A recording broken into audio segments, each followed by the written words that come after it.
ओम नमो भगवते वासुदेवाय नमः। स्वागत है आप सभी का मेरे एच.एस. भारद्वाज यूट्यूब चैनल पर। आज मैं आपको उत्पन्ना एकादशी की व्रत कथा सुना रहा हूँ। उत्पन्ना एकादशी व्रत किस दिन का रहेगा, व्रत की विधि क्या है और किस प्रकार से इस व्रत को करना चाहिए। उत्पन्ना एकादशी 11 तारीख की रहेगी, क्योंकि 10 तारीख को 1 बजे तक दशमी तिथि है, इसलिए दशमी के साथ में जो एकादशी होती है उसका व्रत नहीं रखना चाहिए। इस एकादशी से ही एकादशी के व्रत शुरू की जाते हैं और इस एकादशी का व्रत करने से हर मनोकामना पूरी हो जाती है। सूत जी बोले कि हे ऋषियों, द्वापर युग में भगवान श्री कृष्ण ने अपने परम भक्त पांडव पुत्र युधिष्ठिर से जो व्रत कहा था वह मैं तुमसे कहता हूँ। एक समय युधिष्ठिर ने भगवान कृष्णचंद्र से पूछा कि हे प्रभु, कृपा करके एकादशी की व्रत की विधि हमें बताइए, इसके करने से क्या फल मिलता है। हे वासुदेव, उपवास के दिन जो क्रिया करनी चाहिए सो कृपा करके बताइए। कुंती कुमार की यह बात सुनकर के श्री कृष्ण बोले कि हे कुंती पुत्र, ध्यान पूर्वक एकादशी की कथा का श्रवण सुने। मैं तुम्हें एकादशी की कथा का विस्तार से वर्णन सुनाता हूं। शास्त्रों के मतानुसार प्रथम हेमंत ऋतु में मार्गशीर्ष कृष्ण एकादशी से यह व्रत आरंभ करना चाहिए। दशमी को सायंकाल में भोजन करके अच्छी तरह से दांतों इत्यादि करें। दांतों में तनिक भी अन्न का दाना शेष नहीं रहना चाहिए। उसके पश्चात रात्रि में कुछ भी नहीं खाना चाहिए। अधिक बोलना वर्जित है। एकादशी को प्रातःकाल 4 बजे उठकर सर्वप्रथम व्रत का संकल्प करें। अपना नाम, गोत्र, सकल जन्म जन्मांतर वार्जित है पापानि तेषां सर्वनाथः एकादशी व्रतम महम करिष्ये। इस प्रकार से संकल्प कर सकते हैं। अश्वक्रांते रथक्रांते विष्णुक्रांते वसुंधरे उद्ग्रतापि धराहेण कृष्णेन शतबाहुना मृत के हर में पापम यन्मना पूर्व संचितम त्वया हतेन पापेन गच्छामि परमागतिम। इसके पश्चात व्रत करने वाला शुद्ध स्नान करे। यह एकादशी पवित्र, चोर, पाखंडी, परनारीगामी, निंदक, मिथ्याभाषी और किसी भी पाप करने वाले पुरुष व स्त्री को नहीं करनी चाहिए, क्योंकि यह एकादशी बड़ी पवित्र है। जो सतगुणी हों, बड़ों की सेवा करते हों, जो धार्मिक हों, उनको यह व्रत अवश्य करना चाहिए। इस व्रत के दर्शन मात्र से ही सभी, यानी स्मरण मात्र से ही सभी पाप दूर हो जाते हैं। स्नान के बाद में धूप दीप नैवेद्य से भगवान की पूजा करें। रात्रि में सोना तथा स्त्री प्रसंग करना वर्जित है। एकादशी की समस्त रात्रि भजन, कीर्तन, मनन, सत्संग आदि करना चाहिए। पहले कभी जाने अनजाने में कोई पाप हो गया हो तो उसके लिए क्षमा याचना करनी चाहिए। स्त्री व पुरुष मन चाह फल प्राप्त करते हैं जो इस एकादशी का व्रत करते हैं। एकादशी व्रत के 16वें भाग के भी समान कुछ भी नहीं होता, ऐसा शास्त्रों का मत है। व्यतिपात के दिन दान करने से लाख गुना तथा सूर्य चंद्र ग्रहण में कुरुक्षेत्र में स्नान करने से जो फल प्राप्त होता है वही फल एकादशी के व्रत से प्राप्त हो जाता है। संक्रांति में दान करने का पुण्य 4 लाख गुना होता है। अश्वमेध यज्ञ करने से 1000 गुना, तपस्वियों को 60,000 तपस्वियों को भोजन कराने से जो फल प्राप्त होता है वह एकादशी के व्रत से मिल जाता है।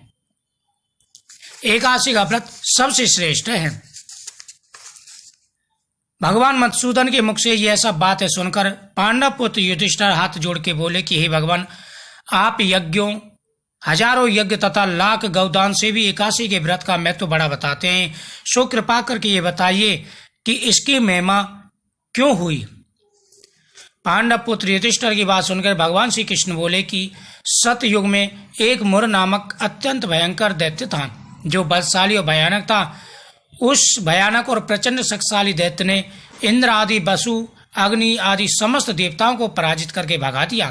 तब इंद्र आदि सभी देवता भयभीत होकर भगवान उमापति शंकर जी के पास गए और हाथ जोड़ के सभी ने उनसे प्रार्थना की, अपना दुख बताया।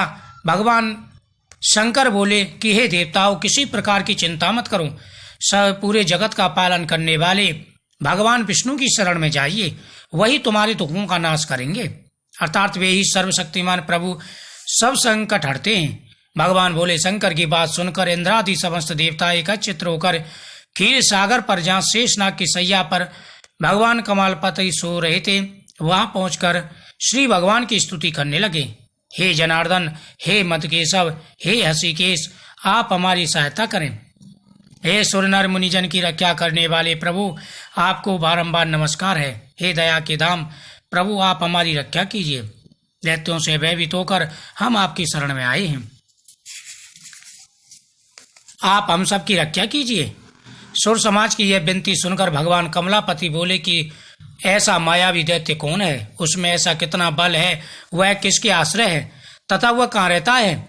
भगवान विष्णु की बात सुनकर के सुर राज इंद्र बोले,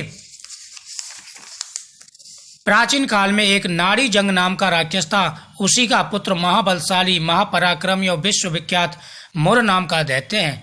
वह चंद्रावती नगरी में रहता है।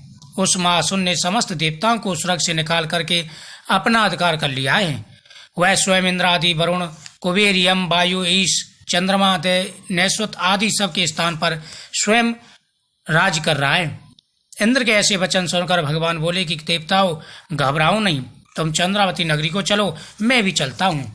भगवान देवताओं के साथ में चंद्रावती नगरी पहुंचे और वहां पर मुर दैत्य पहले से युद्ध में खड़ा था। बड़ा भयंकर भगवान विष्णु का उसका युद्ध होने लगा, परंतु वह महाबली दैत्य पराजित नहीं हुआ। तब भगवान उस मुर दैत्य से लड़ते लड़ते थक करके बद्री के आश्रम चले गए। वहां पर हेमवती नाम की एक सुंदर गुफा थी, उसमें विश्राम करने लगे। श्री कृष्ण जी बोले कि युधिष्ठिर, वह गुफा 12 योजन लंबी थी और उसका एक ही द्वार था। वे वहां जाकर सो गए। वह दैत्य भगवान विष्णु को सोया देखकर मारने के लिए गदुआ, वह अभी मारने का प्रयत्न कर रहा था। उसी क्षण विष्णु के शरीर से एक अति तेज उत्पन्न हुआ। अस्त्र शस्त्र धारण किए हुए उत्पन्न उस कन्या के बल पराक्रम को देखकर आश्चर्यचकित होकर मुर उनके साथ युद्ध करने लगा। उस कन्या के बल और पराक्रम तथा वीरता को देखकर दैत्य ने विचार किया, इस कन्या को इतना भयंकर युद्ध करना किसने सिखाया। वह यह सोच रहा था कि उस कन्या ने उस मेर दैत्य का वध कर दिया। भगवान की मूर्छा खुली और मूर्छा खुलकर उन्होंने देखा कि दैत्य को मरा हुआ देख करके सोचने लगे कि यह दैत्य किसने मारा। उनके निकट हाथ जोड़कर खड़ी हुई कन्या को देखता भगवान उस कन्या से पूछने लगे कि हे देवी, इस दैत्य को किसने मारा है। वह कन्या कहने लगी, भगवान, जब आप निंद्रा में थे, दैत्य आपको मारने के लिए वध हुआ, तब आपकी माया, योग माया द्वारा आपके शरीर से उत्पन्न होकर इस दैत्य का वध किया है। यह सुनकर भगवान बोले, हे देवी, तुमने इस दैत्य को मारकर देवताओं पर महान उपकार किया है, अतः तुम इच्छा अनुसार वर मांगो। तब देवी बोली कि भगवान, यदि आप मुझको वरदान देना चाहते हैं तो दीजिए कि जो कोई मेरा व्रत करे उसके समस्त पाप नष्ट हो जाएं। जो कोई भी निरार रह करके मेरा व्रत करे उनकी सभी मनोकामनाएं पूरी हों। जो कोई मेरे व्रत में एक बार भी भोजन न करे उसको धर्म, अर्थ, काम, मोक्ष की प्राप्ति हो। भगवान ने कहा कि ऐसा ही होगा। मेरे और तुम्हारे भक्त एक ही होंगे, अंत में प्रसिद्धि को प्राप्त होंगे, क्योंकि तू एकादशी को उत्पन्न हुआ था, तेरा नाम एकादशी होगा। तुम मुझको सब तिथियों से प्रिय हो। भगवान कृष्ण कहते हैं, युधिष्ठिर, सब तीर्थों और व्रतों से फलदायी एकादशी का व्रत सबसे बड़ा है। एकादशी व्रत करने वाले को मुख्य पद देता हूँ, उसके शत्रुओं का नाश एवं सब विघ्नों का मैं दूर करता हूँ। यह मैंने तुमसे एकादशी का उत्पत्ति और व्रत कथा सुनाई। एकादशी दोनों समान हैं, सभी सिद्धियों को देने वाली हैं।